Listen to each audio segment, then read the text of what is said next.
Doubts 100% solve हो गए? हाँ, डाउट 100%। इनफैक्ट ऐसा रहता था कि मैं गेट एग्ज़ाम देने बैठा तो वहाँ पे ना ऐसा फील आ रहा था कि इससे अच्छे क्वेश्चन हमने कर रखे हैं। सेट 1 था आपका इसलिए हाँ आपको हाँ, बिल्कुल फील आ रहा मतलब कोई भी क्वेश्चन ऐसा नहीं लग रहा था कि जो गेटेड जील की टेस्ट सीरीज से बाहर आया हो। इनफैक्ट मतलब जो मैंने मॉक दिए थे था। हाँ। तो 2-3 क्वेश्चन तो मतलब जो मेरे यहाँ गलत हुए थे वो सारी चीज़ें मेरे को वहाँ याद आ गई कि ना ये मैंने ऐसी गलती यहाँ पे करी है, तो वहाँ जाके ऐसी गलती नहीं करनी।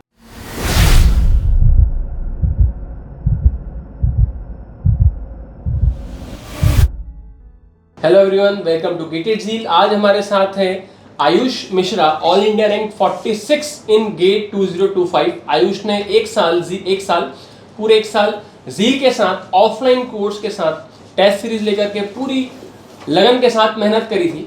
आज हम जानेंगे आयुष से उनके रिव्यू, किस तरीके से झील ने उनकी हेल्प करी इस रैंक को अचीव करने में, क्या उनका सीखने का तरीका रहा, किस तरीके से उन्होंने टेस्ट सीरीज से सीखा, डाउट सॉल्विंग की स्ट्रेटेजी कैसी रही, और एक इंपॉर्टेंट चीज जो आयुष हम आपके हाथ में शेयर करेंगे एंड में। ठीक है। हेलो आयुष, कैसा रहा आपका इस पूरे ईयर की जर्नी? थोड़ा अपने वर्ड्स में डिस्क्राइब करें। First of all thank you so much sir for providing me that valuable lectures and guidance through out the year. Without your guidance this journey was incomplete for me. अच्छा आयुष, किस तरीके से झील ने आपकी help करी इस रैंक को अचीव करने में? थोड़ी सी जर्नी आपने शेयर। सबसे पहले तो सर झील के लेक्चर्स जो मैंने देखे थे वो काफ़ी मतलब अच्छे थे। उसमें मतलब मैम कम टाइम में काफ़ी टफ कॉन्सेप्ट को बहुत अच्छे से कॉन्सेप्चुअली समझाती थी, तो उससे ना कॉन्सेप्चुअल क्लैरिटी एकदम अच्छे लेवल की बन गई थी। उसके बाद जो अपना मटेरियल है यहाँ पे बेसिक मटेरियल है, उसके बाद जो एडवांस मटेरियल है, तो बेसिक मटेरियल से जैसे लेक्चर सॉल्व अटेंड करने के बाद अपन बेसिक मटेरियल सॉल्व करते हैं तो उससे मतलब बेसिक कंसेप्ट क्लियर हो जाते हैं। उसके बाद फिर मैंने एडवांस जो बुकलेट्स थी वो भी सॉल्व करी। तो एडवांस बुकलेट्स लगाने के बाद मतलब टेस्ट सीरीज में मार्क्स भी काफ़ी अच्छे आते थे। मतलब एडवांस बुकलेट मैंने लगाई थी तो उसके बाद से टॉप 10 में मार्क्स आने लग गए थे। अच्छा आयुष, आपका सेट कौन सा था? मेरा सेट 1 था। और आपकी आयुष नेगेटिव मार्किंग कितनी रही? नेगेटिव मार्किंग मेरी 0.66 मार्क्स की रही। अभी मेरा लास्ट सेशन मैंने आशीष कुमार यादव जिनकी रैंक काफ़ी अच्छी है, 26 रैंक आई थिंक 29 रैंक है उनकी, तो उनसे सेशन लिया था। उनके भी सेम नेगेटिव मार्किंग थे। उनके रिव्यू भी आप लोग ज़रूर देखिएगा। टेस्ट सीरीज के रिव्यू आशीष कुमार यादव के बहुत ही अच्छा उन्होंने एक्सप्लेन किया है। अच्छा आयुष, ये बताइए कि जो क्लासरूम में मैम ने पढ़ाया, आपने नोट्स बनाते थे। यस तो किस तरीके से आपने नोट्स बनाए? शॉर्ट नोट्स बनाए, डिटेल नोट्स लिखे? और साथ ही साथ ये बताइएगा कि बुकलेट ने जो बेसिक और एडवांस की बुकलेट थी, उनके जो वीडियो डिस्कशंस भी हम लोग प्रोवाइड करते हैं, वो कैसे हेल्प करते हैं? सबसे पहले तो सर जो लेक्चर्स होते थे वो मैंने पहले ऑनलाइन क्लास देखी और क्लास के टाइम पे ही मैंने जो मैम पढ़ाती थी वो नोट्स मैंने बना लिए थे। और मैम क्वेश्चन सॉल्व करवा लेती थी तो क्वेश्चन में पूरा नोट नहीं करता था, बस टाइम स्टाम्प नोट कर लेता था और वो सॉल्व कर लेता था। तो लेक्चर के बाद जो क्वेश्चन थे ना तो वो मैं स्पेस खाली छोड़ देता था, उसके बाद वो मैं लिख लेता था। उससे ना एक टाइप थोड़ा सा टाइम भी बच जाता था, क्योंकि लेक्चर्स के बाद दोबारा लेक्चर देख के नोट्स बनाना एक काफ़ी टफ टास्क हो जाता है। उसके बाद फिर रोज का एक टारगेट रहता था कि आज मैंने इतना पढ़ा दिया तो बेसिक बुकलेट्स के इतने क्वेश्चन सॉल्व करने हैं। तो उसके बाद मैंने बेसिक बुकलेट के क्वेश्चन सॉल्व करे। उसके बाद यहाँ सर लोगों से डाउट पूछे जो भी मेरे को डाउट्स आए। और बेसिक बुकलेट्स के लिए सबसे बेस्ट चीज़ मेरे को गेटेड झील में ये लगी कि बेसिक सीट्स के सॉल्यूशन है, उसके साथ जो वीडियो सॉल्यूशन है तो वो आपको लाइव भी रहते हैं। लाइव में भी आप क्लास में कभी आके पूछ सकते हो, उसकी जो वीडियो रिकॉर्डिंग रहती है वो भी रहती है। तो डाउट का ऐसा रहता था कि जब तक मेरे से हार मान जाओ कि अब डाउट नहीं सॉल्व होंगे तो फिर वो मैं सर के पास जाता था कि सर अब मेरे को डाउट बता दीजिए। ये आपकी ये स्टूडेंट को सीखने वाली चीज़ है कि पहले खुद अपने एफर्ट्स पूरे लगा के देख लें, क्योंकि एफर्ट जब स्टूडेंट खुद अपने लगाता है तो कोई 2 चीज़ ज़्यादा सीख लेता है वो, क्योंकि वो बुकलेट टर्न करेगा, फिर उसको पढ़ेगा, फिर बुक के पेजेस टर्न करेगा, मैम के लेक्चर देखेगा, उसमें वो एक डाउट लेके जाता है और 10 चीज़ सीख करके आता है। तो मुझे लगता है कि हर स्टूडेंट को ये स्ट्रेटेजी फॉलो करना चाहिए कि पहले वो खुद से बहुत अच्छे अटेम्प्ट लगाएं, और फिर जब उसको लगता है कि नहीं यार अब मैं कुछ कंसेप्चुअल क्लैरिटी की और ज़रूरत है, मैं कहीं लैग कर रहा हूँ, तो फैकल्टी से डाउट, तो फैकल्टीज हमारे हमेशा अवेलेबल रहते हैं। मॉर्निंग 10:30 टू इवनिंग 8:39 तक फैकल्टी सारे अवेलेबल। तो इस तरीके से भी पूरे डाउट्स आपके डाउट्स 100% सॉल्व हो गए? हाँ, डाउट 100%। इनफैक्ट ऐसा रहता था कि मैं गेट एग्जाम देने बैठा तो वहाँ पे ना ऐसा फील आ रहा था कि इससे अच्छे क्वेश्चन हमने कर रखे हैं। सेट 1 था आपका इसलिए हाँ हाँ, मतलब कोई भी क्वेश्चन ऐसा नहीं लग रहा था कि जो गेटेड झील की टेस्ट सीरीज से बाहर आया हो। इनफैक्ट मतलब जो मैंने मॉक दिए थे तो 2-3 क्वेश्चन तो मतलब जो मेरे यहाँ गलत हुए थे वो सारी चीज़ें मेरे को वहाँ याद आ गई कि ना ये मैंने ऐसी गलती यहाँ पे करी है, तो वहाँ जाके ऐसी गलती नहीं करनी है। आपने कितने साल की टेस्ट सीरीज सॉल्व करी होगी? मैंने तो 2 ईयर की टेस्ट सीरीज पूरे अटेम्प्ट हुए। सारे टेस्ट सॉल्व किए आपने? सारे टेस्ट सॉल्व करे कुछ भी नहीं छोड़ा? कुछ भी नहीं छोड़ा सर। मतलब ये भी स्टूडेंट को एक बहुत चीज सीखने की जरूरत है कि क्या करते हैं स्टूडेंट, अरे सर अभी मैंने करा, शुरुआत करी है, अभी मेरा क्या टॉपिक कंप्लीट नहीं हो पाया तो मैंने टेस्ट ही नहीं दिया, अभी मेरा पूरी तैयारी नहीं सर, मैं फुल टेस्ट के लिए तैयार नहीं हूँ। और फुल टेस्ट की तैयारी होती है अब तक नेक्स्ट सब्जेक्ट स्टार्ट हो जाता है, तो कहीं ना कहीं नेक्स्ट सब्जेक्ट का टॉपिक टेस्ट 1 आपके लिए सामने आता है, तो फुल टेस्ट छूट जाता है। हाँ सर। तो ये आपके साथ भी चैलेंज हुआ होगा, तो आपने इसको कैसे टैकल? मतलब मेरा लास्ट ईयर मेरी रैंक नहीं आई थी, तो मेरे को एक ही चीज़ बाद में पता चली। भी आऊंगा अभी, है ना, रैंक और लास्ट ईयर एक कॉलेज उनको मिल चुका था, फिर भी वो छोड़ करके आ गया है। तो इस साल मैंने बस एक ही चीज़ फॉलो करी कि जो टेस्ट है ना वो सारे टाइम पे देना है, क्योंकि जो एग्ज़ाम है वो हमें क्वेश्चन 3 घंटे के अंदर अपन को सॉल्व करने हैं। तो टेस्ट सीरीज से एक चीज़ ये सबसे अच्छी चीज़ है कि कम टाइम में क्वेश्चन करने को कैसे अपन को सॉल्व करना है, क्योंकि क्वेश्चन करने के मल्टीपल वेज होते हैं। और जब आप टेस्ट सॉल्व करते हो तो कभी कभी टाइम नहीं रहता है, तो उस टाइम पे फिर खुद से स्ट्रेटजी डेवलप करते हैं कि 2 मिनट है, अब हमें इस क्वेश्चन का आंसर निकालना है, तो कैसे निकालें। मैं जो चीज़ पूछने जा रहा हूँ, मैं ये पूछने जा रहा हूँ कि स्टूडेंट क्या करते हैं कि उनके पास टाइम ही नहीं है, देने का ही टाइम नहीं बचता, सर हमारे पास टाइम ही नहीं, टाइम कम पड़ रहा है। ये स्टूडेंट फेस करता है जनरली जब पेपर मल्टीपल सब्जेक्ट्स आ जाते हैं, multiple topic test full test आते हैं। तो ये पूछ रहा हूँ कि आपके साथ ऐसा हुआ था कि आपके साथ एक सब्जेक्ट फुल टेस्ट है और नेक्स्ट टॉपिक टेस्ट भी आपके सामने आ चुका है? सर ये एक ही बार हुआ था, लाइक राउंड टेस्ट था एक, वो मुझे सब्जेक्ट याद नहीं है, और उसी साइड उसके साथ ही कंपाइलर है। आपने सब कुछ मतलब इजी मैनेजेबल चल रहा है? सब कुछ मैंने टाइम के साथ किया। मतलब मैं ना ये चीज़ थी कि सारी चीज़ जो शेड्यूल के साथ है वो कर लो, क्योंकि बाद में कभी चीज़ें नहीं हो पाती हैं। ये बहुत अच्छा पॉइंट आयुष ने रखा कि शेड्यूल के साथ अगर आप चलोगे तो आपका सिलेबस अपने आप कवर हो जाएगा। अगर आप हमारा टेस्ट सीरीज का शेड्यूल देखोगे जो हमारी वेबसाइट पे अवेलेबल भी है, हर एक स्टूडेंट को पता रहता है पहले से ही कि कौन सा टेस्ट कब होने वाला है, कि 15 मार्च को डिस्क्रीट का टेस्ट 3 है, फिर 26 मार्च को ये टेस्ट है, फिर सीए प्रोग्रामिंग का फर्स्ट टॉपिक टेस्ट है। तो सब कुछ शेड्यूल है। अगर आप शेड्यूल को ही फॉलो कर लोगे तो ये बहुत अच्छी चीज़ है कि आपको डिले लगेगा ही नहीं। प्रिपरेशन थोड़ी सी आपको पहले रखनी पड़ेगी ताकि आपका शेड्यूल फॉलो हो जाए और आपके सारे टेस्ट इजी गोइंग में कवर हो जाए। अच्छा, जो चीज़ मैं पूछना चाह रहा था कि लास्ट ईयर आपकी क्या रैंक आई थी? मेरी लास्ट ईयर 1354 रैंक थी। 1354। और उस पर आपको कुछ कॉलेज मिला था? उस पर तो कॉलेज नहीं मिला था, बट उसके बाद मैंने IIT हैदराबाद का जो PGEE एग्ज़ाम है वो मैंने दिया था, तो उसमें मेरी शायद 67 रैंक थी। तो मतलब आपका सिलेक्शन था वहाँ पर? हाँ, वहाँ पे मेरे को MTech CSE में फर्स्ट राउंड में ही कॉलेज अलॉट हो गया। फर्स्ट राउंड में ही college IIT Hyderabad, one of the renowned institute of India, जो कि काफ़ी अच्छा इंस्टीट्यूट है। बच्चे वहाँ के लिए फाइट करते हैं। अगर कहीं ना कहीं गेट में बहुत अच्छा नहीं कर पाते, वो स्टूडेंट ज़्यादा अच्छे से जानते हैं कि IIT हैदराबाद क्या चीज़ है, वहाँ से प्लेसमेंट वगैरह भी काफ़ी अच्छे हैं। तो क्यों नहीं आपने वो ज्वाइन क्यों नहीं करा IIT हैदराबाद? सर मेरे ना मतलब जेई के टाइम से ही एक इच्छा थी कि IIT में जाना है। जाना है तो IIT में जाना है, जाना है तो IIT में ही जाना है, तो IIT में जाना है। ये पॉइंट को सभी स्टूडेंट अपने दिमाग में बिठा लें कि जाना है तो IIT में ही जाना है, और उसके लिए जो हार्डवर्क रिक्वायर्ड है वो करना पड़ेगा। अगर IIT में जाना है तो हार्डवर्क करना पड़ेगा। अगर वो हार्डवर्क से कहीं ना कहीं पीछे रह गया तो IIT से फिर हमको कॉम्प्रोमाइज करना पड़ता है। आयुष ने वो कॉम्प्रोमाइज नहीं करा, और वही टैगलाइन आपको मैं बोलूंगा, जाना है तो IIT में जाना है। ये आयुष का मेन पॉइंट था। और आयुष ने साल भर में आयुष हमारे साथ मेंटरशिप रोल में भी था, क्योंकि IIT हैदराबाद में सिलेक्टेड स्टूडेंट काफ़ी ब्राइट स्टूडेंट होते हैं, काफ़ी हार्डवर्किंग भी होते हैं। तो हमने आयुष को सिलेक्ट करा अपनी मेंटरशिप रोल में, और आयुष ने उसको जस्टिफाई करा पूरे रोल को, सारे टेस्ट दिए।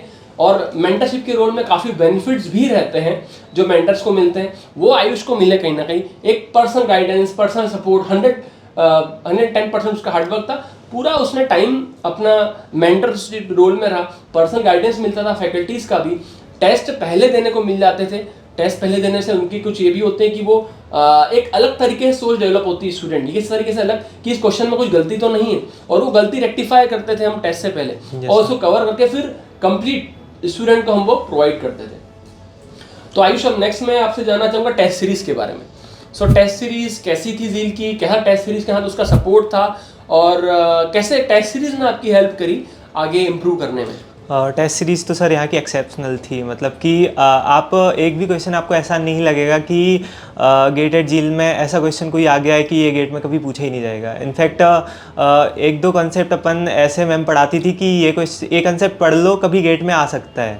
तो वो क्वेश्चन भी इस बार आया। सब लोग बोल रहे थे कि ये तो मतलब आउट ऑफ सिलेबस है। और कौन सा क्वेश्चन था वो बता? वो बूथ्स एल्गोरिथम का। बूथ्स एल्गोरिथम, ये आप देखते होंगे CSO के अंदर आशीष शर्मा सर हमारे CSO के फैकल्टी मेंटर भी फैकल्टीज भी हैं, सीनियर फैकल्टी सब्जेक्ट में एक्सपर्ट है। उन्होंने बूथ्स एल्गोरिथम के क्वेश्चन टेस्ट सीरीज के अंदर ऐड करे। कहीं ना कहीं हो सकता है उनको इंटेंशन हो कि बच्चे इस चीज़ को पढ़ें तो काफ़ी हेल्प होगी। अभी मेरी ऐसे और भी आयुष कुमार यादव से बात भी हुई, उन्होंने भी रिव्यू रखा कि कुछ क्वेश्चन ऐसे थे जो सॉल्व करने को मिले ज़ील की टेस्ट सीरीज में और वो काफ़ी हेल्पफुल रहे उनके। कुछ algorithm one of that question काफ़ी जगह वो नहीं पढ़ा जाता, बट मैडम क्लास में पढ़ाते हैं और हमने उसको टेस्ट सीरीज में भी ऐड हाँ सर, वो ना मैम सबसे लास्ट में पढ़ाती हैं और सबसे पहले यही बोलती हैं कि ये आता तो नहीं है बट इन केस अगर आ गया तो इसको पढ़ के रखो। करेक्ट। तो वो मैंने मतलब मैम जो बोलती थी क्लास में वो सारी चीज़ मैंने फॉलो करी, जो भी आप लोगों ने मतलब गाइडेंस दिया कि मेरे को बस रैंक लानी थी, उसके लिए जो करना पड़े वो मैं करूँगा, बस ये एक मेरा वो था, एम था। ये डेडिकेशन होता है भाई कि आप जो करवाना चाहो मुझसे, मैं कंप्लीट हार्डवर्क करने के लिए, पढ़ाई के लिए तैयार हूँ, लेकिन मुझे रैंक लानी है। ठीक है, तो टेस्ट सीरीज आपके भी ऐसा होता होगा कि कभी कभी लो मार्क्स आते होंगे, तो उस लो मार्क्स को कैसे आपने कवर करा, मतलब उससे आप डिमोटिवेट नहीं हुए या फिर उसको कैसे मोटिवेशन कैसे कन्वर्ट करा? सर अच्छे मार्क्स आते थे तो एकदम खुश हो जाते थे कि अच्छा है, और जब कभी भी लो मार्क्स आते थे तो ये तो नहीं सोचा कि नहीं होगा, बट ये था कि हाँ कम मार्क्स आ रहे हैं तो रेक्टिफाई करता था कि कौन सी चीज़ हमसे नहीं हुई। सबसे पहले तो वो क्वेश्चन ही देखता था कि ये एग्ज़ाम में मेरे से क्यों नहीं बने हैं। अच्छा। तो यहाँ के क्वेश्चन मतलब इतने अच्छे थे कि वो टेस्ट सीरीज ऐसी थी कि एक क्वेश्चन मतलब एक एग्ज़ाम बिल्कुल एकदम ऐसा रहता था कि उसमें आप बिल्कुल 70 का हो रहा है तो 60 आ गए। उस टाइम पे एकदम ओवर कॉन्फिडेंस हो गया कि नहीं अब नेक्स्ट टेस्ट में हम 70 में 70 ही लाएंगे।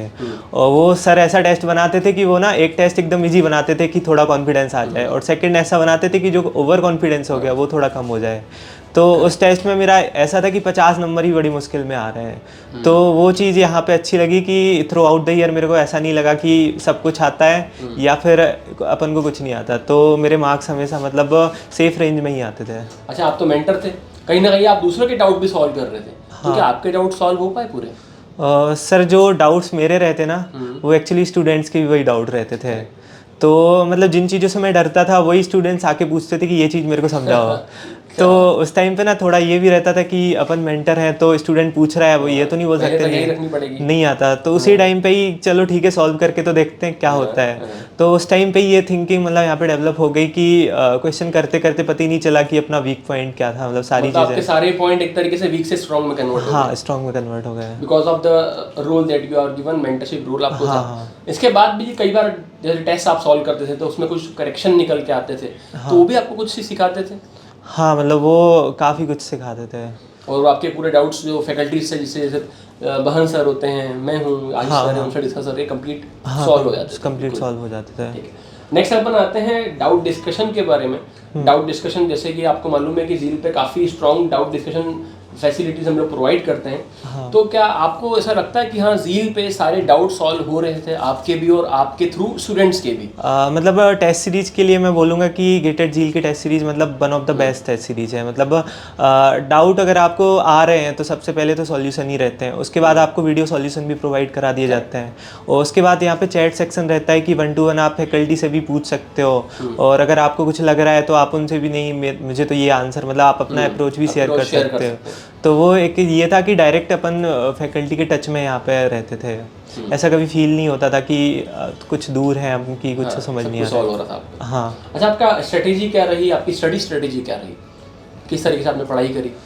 स्टडी तो सर जो यहाँ का शेड्यूल था तो यहाँ मेंटरशिप रोल मेरे को जो मिलता था, मतलब कि अगर सर ने बोला कि ये टेस्ट इस तारीख को है तो स्ट्रेटजी ये थी कि ये टेस्ट इस तारीख को देना है, और वो चाहे मतलब कुछ भी हो जाए कल सर से डाउट डिस्कस करने हैं। तो उससे मतलब कि ये कभी मेरे को मतलब लास्ट तक लोगों के टेस्ट छूट जाते हैं कि नहीं दे पाते हैं, मेरा सब कुछ टाइम के साथ हो गया था। नहीं, आपने इसके ये तो टेस्ट की अपने बात करी, इसके पहले जो पढ़ाई करनी होती है वो किस तरीके से पढ़ाई करी? वो मैंने सबसे पहले तो लेक्चर्स काफ़ी अच्छे से देखे थे, नोट्स बना लिए। हाँ। फिर एक पार्ट आता है कि अपन हर बच्चे के साथ में पार्ट आता है कि वो पढ़ता है भूल जाता है। हाँ। आगे पढ़ता है, पीछे विशेष चीजें कवर होती आती भूलते आता है। सब्जेक्ट 2 सब्जेक्ट आगे बढ़े तो पीछे सब्जेक्ट कहीं ना कहीं भूल जाते हैं, तो वो उसको भूलने वाली चीज को कैसे कवर कर, रिवीजन कैसे कर? उसके लिए तो सर एक ही एडवाइस है कि रिवीजन आप करते जाओ, जो चीज़ भूल रहे हो तो उसका फिर से रिवीजन कर लो, तो रिवीजन के अलावा और कोई ऑप्शन नहीं है सर उसके लिए। अच्छा, आयुष बता नहीं पा रहा है, बट आयुष की एक इंपॉर्टेंट चीज मैं आप लोग को बताना चाहूंगा कि आयुष के अंदर जो हमने चीज देखी वो ये थी कि जैसे मान लीजिए टेस्ट दिया, टेस्ट देने के बाद कुछ कहीं आयुष के कोई पर्टिकुलर क्वेश्चन में गलती हो गई तो जनरली वो अपने साथ एक पेन और पेपर लेकर के ही आता था जैसे मैंने बताया कि यहाँ पे I equal to I plus plus होगा और यहाँ पे वैल्यू 2 से 3 नहीं हो रही, तो फटाफट वो क्या करता था, अच्छा सर ठीक है ये चीज़ है, वो वहीं पर उस चीज़ को नोट कर लेता था और कहीं ना कहीं उसके बेस्ड क्वेश्चन सॉल्व करने की कोशिश करता था या पढ़ता था, तो वो चीज़ उसके माइंड में जो कंसेप्ट वीक रहता था वो उसको कवर कर लेता था। तो एक बहुत अच्छी चीज़ ये है कि जब भी आपको कोई ऐसी चीज़ दिखने को मिले जो आपको नहीं बन रही थी या फिर आपसे गलती हुई है, तो आप उसको नोट डाउन करें, उसको रेक्टिफाई करें, उसको छोड़ ना दें। वो गलती एक से एक जुड़ी रहती है, लिंक रहते हैं सब्जेक्ट्स और सब कुछ कंसेप्ट, तो वो आपकी एक गलती दूसरी गलती बना सकती है और वो आगे कहीं ना कहीं मार्क्स पे इफेक्ट कर सकती है। तो आयुष आपके मार्क्स कितने रहे? मेरे जो पहले मार्क्स आए थे वो 88.33 मार्क्स थे। 88.33 मार्क्स, हाँ ठीक है। और उसके बाद जो मतलब नॉर्मलाइज होके 84.81 मार्क्स मेरे। 84.81 मार्क्स, यस सर। स्कोर क्या बता रहा है अभी? स्कोर 916। 916। अच्छा, तो आपका ड्रीम कॉलेज क्या, कहाँ जाना चाहते हैं? ड्रीम कॉलेज तो सर आईआईटी बॉम्बे या फिर आईआईटी मद्रास। आईआईटी मद्रास या बॉम्बे, ऐसा क्यों? सर वो मेरा जेई के टाइम से ही एक अच्छा, था कि मेरे को आईआईटी जाना है, तो एक क्या आपने ऐसा पोस्टर लगाते हैं जेई में बच्चे रूम में? हाँ। आईआईटी बॉम्बे लगाया था, कुछ ऐसा था, कुछ है ऐसा? पोस्टर तो नहीं लगाया था मैंने, घर पे एक दीवार पे कहीं पे आईआईटी लिख दिया था, तो वो मेरी दीदी मेरे को अभी भी बताती है कि वो आईआईटी अभी भी लिखा हुआ है तुम्हारे, कब जा रहे हो? पेंट वेंट नहीं करा, छुड़वा रखा होती है? हाँ मतलब वो जगह अभी भी, मतलब पेंट के बाद भी वो इतना डार्क लिखा है कि वो दिखता है अभी अब भी। उसको डार्क कर देना, आगे उसके बी या जो भी एम लगाना वो लगा देना। हाँ सर। वो अब आयुष का वो सपना पूरा हो गया। देखिए, इस तरीके के सपने अगर आप देखते हैं, अपनी स्ट्रेटेजी फॉलो करते हैं, कुछ ड्रीम रखते हैं और उसके लिए मेहनत करते हैं, तो कोई भी सपना अधूरा नहीं रह जाता। ठीक है, रिवीजन स्ट्रेटेजी आपने बताई, आपने रैंक शेयर करी, टेस्ट सीरीज और लो मार्क्स से आप कैसे इंप्रूव करें थोड़ा सा बता दीजिए। स्टूडेंट जूनियर को कैसे गाइड करेंगे उसके साथ लेते? सर लो मार्क्स के दो ही रीज़न होते हैं, या तो आपके कंसेप्ट क्लियर नहीं है या फिर आपकी प्रैक्टिस कम है। तो सबसे पहले तो रेक्टिफाई करो कि क्वेश्चन देख के ही हर स्टूडेंट को समझ आ जाता है कि ये कंसेप्ट हमारा वीक है, या फिर इस क्वेश्चन को हमने पहली बार लगाया, अगर हम ज़्यादा प्रैक्टिस करेंगे तो वो हमसे बनने लगेंगे। कंसेप्ट वीक है तो उसके लिए आप लेक्चर्स देखो, फिर समझ नहीं आ रहा तो यहाँ पे फैकल्टी से गाइडेंस लो। इनफैक्ट मतलब मेरे साथ ये था कि मेरे कंसेप्ट वीक थे, तो मैंने सर से बोला कि सर ये चीज़ समझ नहीं आ रही। सर ने बोला ये वाली बुक से यहाँ से पढ़ो। मैंने बोला सर ठीक है मैं यहाँ से पढ़ लेता हूँ, फिर वहाँ से पढ़ा। उसके बाद फिर क्वेश्चन सॉल्व करे तो क्वेश्चन भी नहीं बने, तो मैंने बोला सर अब भी नहीं बन रहे, तो सर बोले ठीक है मैं समझा देता हूँ कैसे बन रहे हैं। तो वो स्टार्टिंग में ऐसा था कि क्वेश्चन नहीं बनते थे मेरे, मतलब सीओए तो ऐसा था कि डर लगता था कि पता नहीं क्या होगा इसमें। वही पूछने वाला था कि डराने वाला सब्जेक्ट कौन सा था? सीओए था और कंप्यूटर नेटवर्क में बेसिकली ट्रांसपोर्ट लेयर एक टॉपिक आता है जिसमें काफ़ी डर लगता था। तो उसके लिए मैंने बेसिक जो सीट थी वो काफ़ी सॉल्व कर रखी, मतलब बेसिक सीट पहले सॉल्व की, फिर उसके बाद एडवांस बुकलेट सॉल्व की, और सर से भी मैंने मतलब काफ़ी डिस्कशन करा कि नहीं सर मैं तो ये सोच रहा हूँ। तो उसके बाद फिर कंप्यूटर नेटवर्क में भी ट्रांसपोर्ट लेयर वीक था। हाँ, तो उसके मैंने लेक्चर दोबारा देखे, तब मेरे को उसमें काफ़ी क्लैरिटी मिल गई। और आपके लिए एक चीज़ इंटरप्ट कर रहा हूँ कि लेक्चर सफिशिएंट रहे आपके मैडम की तरफ से? आपको ऐसा कुछ लगा कि चीज़ें कम पढ़ी हमने और गेट में कुछ अलग पूछ लिया, ऐसा कुछ कभी? नहीं सर, लेक्चर्स तो मोर देन इनफ थे। इनफैक्ट मेरे को लोग बोलते थे कि ये चीज़ मेरे को समझ नहीं आ रही, बट मेरे को पता था कि ये मैंने लेक्चर अच्छे से नहीं देखे हैं, तो वो वही लेक्चर मैंने दो तीन बार देखे, तो वो मतलब सीओए और कंप्यूटर नेटवर्क इनके लेक्चर्स मैंने 2 बार देखे, तो सब सफिशिएंट हो गया था। जूनियर के लिए कोई गाइडेंस आप देना चाहेंगे जो बच्चे? अच्छा, ये भी चीज़ होती है जो मैं जनरली पूछता हूँ कि सबका ये रहता है कि सर हम तो पढ़ रहे थे, हमारे नंबर नहीं आ रहे। हाँ, अभी स्टार्टिंग में बच्चों के साथ ये बहुत प्रॉब्लम आ रही है, या सभी के साथ आती है, आपके साथ भी आई होगी स्टार्टिंग में से? आपने अभी मुझे एक सी का टेस्ट दिया तो ये चीज़ बताई कि सर स्टार्टिंग में साथ भी प्रॉब्लम आई। हाँ सर, मतलब तो ये बच्चों का अभी डरे हुए रहता है स्टार्टिंग में कि सर हमने प्रैक्टिस करी, पूरा पढ़ा, बुकलेट सॉल्व करी, टेस्ट दिया, नंबर ही नहीं आया। तो दोस्तों क्या कमी रह गई, वो समझ नहीं पा रहे हैं चीज़। तो क्या ये आपके साथ भी आई थी? मेरे साथ ना सी प्रोग्रामिंग में ऐसा हुआ था कि मैंने टेस्ट देने ही बंद कर दिए थे। मतलब वो मैं टेस्ट मैंने पूरे लेक्चर 1 से 2 बार देख लिए, फिर मुझे नहीं आ रहा समझ में, तो फिर मैंने टेस्ट लगाए तो वो भी नहीं समझ में आ रहा है। एक दिन मैं ऐसे ही सोच रहा था, दिमाग ख़राब हुआ कि सी प्रोग्रामिंग क्यों वीक है, मतलब कुछ तो करना पड़ेगा। तो मैंने कहा चलो इसके जब तक नंबर नहीं आते तब तक मैं इसके टेस्ट ही देता रहूँगा। तो उसके मैंने टेस्ट दिए और आपके साथ बैठ के मैंने कहा सर ये सॉल्व करो। तो वो ऐसा था कि मेरे से 2-3 क्वेश्चन ही बने, सारे आपने ही सॉल्व करके मेरे को बता दिए। तो वो टेस्ट मैंने मतलब जब तक मेरे नंबर नहीं आए जब तक मैं सी प्रोग्रामिंग देता रहा। उसके बाद मॉक में ऐसा हुआ कि इनफैक्ट सी प्रोग्रामिंग के क्वेश्चन जो लोगों से नहीं बनते थे वो मेरे से बन गए। और गेट एग्जाम में भी वो मतलब सॉल्व करने पीवाईक्यू भी आयुष के कंप्लीट पूरे सॉल्व हो जाते थे उसके बाद। मतलब आप ये कहना चाह रहे हैं कि अगर आज स्टूडेंट को मार्क्स नहीं आ रहे हैं तो उसको उस पर वर्क करना चाहिए और टेस्ट दे या फिर लेक्चर देखे, उसको मतलब वो प्रैक्टिस और बढ़ा दे, कहीं ना कहीं कहीं ना कहीं कमी उसके प्रैक्टिस प्रिपरेशन में ही है हाँ ना, वे ऑफ सॉल्विंग चेंज करके देखें, अदरवाइज सब कुछ बाकी ठीक है उसके एंड। हाँ। बस इसको एक मेहनत बढ़ाने की जरूरत है। हाँ मतलब जब तक नंबर नहीं आ रहे हैं तब तक जो चीज़ जैसे समझ में नहीं आ रहा है तो लेक्चर देखते रहो, एक ना एक टाइम ऐसा आता है कि वो चीज़ें अपने आप आने लगती हैं, अपने आप आने लगता है। मार्क्स नहीं आ रहे हैं तो टेस्ट देते रहो अपने आप वो, मतलब अगर आप दे रहे हो टेस्ट तो दिसंबर जनवरी तक जो मॉक होते हैं ना उसमें अपने आप मार्क्स आने लगते हैं। अच्छा, आपके टॉपिक टेस्ट जो जनरली टफ कोई बोलते हैं बच्चे टफ टॉपिक टेस्ट में कम मार्क्स आते हैं, फिर धीरे धीरे हम बोलते हैं कि इम्प्रूव जाते हैं, राउंड टेस्ट में आते हैं, तो आपके साथ भी सिमिलर हुआ? हाँ मतलब मार्क्स तो कम आते थे मेरे साथ, टॉपिक टेस्ट में कम आते थे, धीरे राउंड्स में इम्प्रूव हो गए। हाँ मतलब मेरे राउंड 1 तक कम ही मार्क्स आए, राउंड 2 में एकदम से इम्प्रूव हो गए थे मार्क्स। बट एक चीज़ थी कि जो मार्क्स कम आते थे वो एक अदर पॉइंट था, बट जो पेपर सॉल्व मतलब पेपर के बाद उसके सारे क्वेश्चन अगर आप मेरे से सॉल्व करवा लो तो वो मेरे सारे मतलब मैं सारे क्वेश्चन सॉल्व करता था कि एक भी क्वेश्चन ऐसा ना रहे कि मेरे से सॉल्व नहीं हो रहा है। ये एक मतलब ये चीज़ आपका मेन पॉइंट रहा कि अपने टेस्ट देने के बाद, या कहते हैं हम after analysis of the test, मतलब आप टेस्ट दीजिए, आपके अगर 40 क्वेश्चन का एक टेस्ट है, आपके 30-35 सही है तो 5 गलत 10 गलत, इतने भी गलत आपके क्वेश्चन हैं, उनको गलत क्यों हुए ये भी ढूंढना जरूरी है। उसको गलत क्यों है उनका सॉल्यूशन निकालिए, उनको नोट डाउन करिए, पॉइंट आउट बनाइए। शॉर्ट नोट्स भी बच्चे बनाते हैं क्योंकि रिवीजन हो जाए, बट उससे भी एक अच्छा रिवीजन, टेस्ट देने से पहले रिवीजन के लिए बहुत अच्छा तरीका है। तो इन पूरे समराइज करें हम अगर, तो समराइज करते हुए एक एंड पॉइंट में आप क्या कहना चाहेंगे Ayush about starting from your preparation? अच्छा, आप कहाँ से, कॉलेज आपका कौन सा, बीटेक का? उज्जैन इंजीनियरिंग कॉलेज उज्जैन, महाकाल के भक्त हैं। चलिए, तो उसको आप कैसे एक समराइज कैसे करेंगे पूरा एक जर्नी को आपकी? जर्नी तो सर सबसे पहले तो एक स्ट्रॉन्ग डेडिकेशन होना चाहिए कि गेट की तैयारी कर रहे हैं, मतलब ज़्यादातर बच्चे कंफ्यूज रहते हैं कि गेट वर्सेस प्लेसमेंट, तो मेरा तो ये था कि मेरे को कोई भी आके बोल दे मेरे को गेट देनी है, और प्लेसमेंट का मैंने मतलब छोड़ ही दिया था कि मेरे को नहीं चाहिए है। तो सबसे पहले तो डेडिकेशन होना चाहिए कि हाँ गेट देनी है तो देनी है, उसके अलावा और कोई चीज़ नहीं होनी चाहिए। और उसके अलावा ये है कि अगर आपको एग्ज़ाम में अच्छे मार्क्स चाहिए मतलब तो दो ही चीज़ें, सबसे पहले लेक्चर्स काफ़ी अच्छे से देखो, मतलब आपकी कॉन्सेप्चुअल क्लैरिटी काफ़ी अच्छी होनी चाहिए, उसके बाद प्रैक्टिस करते जाओ जितनी आपसे हो सके।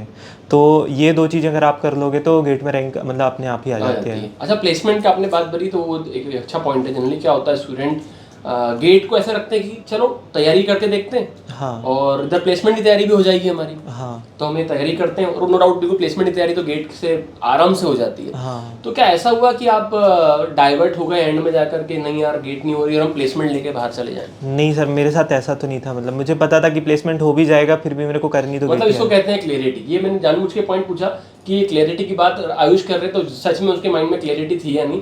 तो क्लैरिटी इन द माइंड होना बहुत ज़्यादा ज़रूरी है कि आपको ये पता होना चाहिए कि मुझे अगर बहुत अच्छी कंपनी भी लेने अगर मेरे कॉलेज में आ रही है नो डाउट, तो मुझे फिर भी गेट के लिए तैयारी करनी है और जाना है तो आईआईटी में ही जाना है।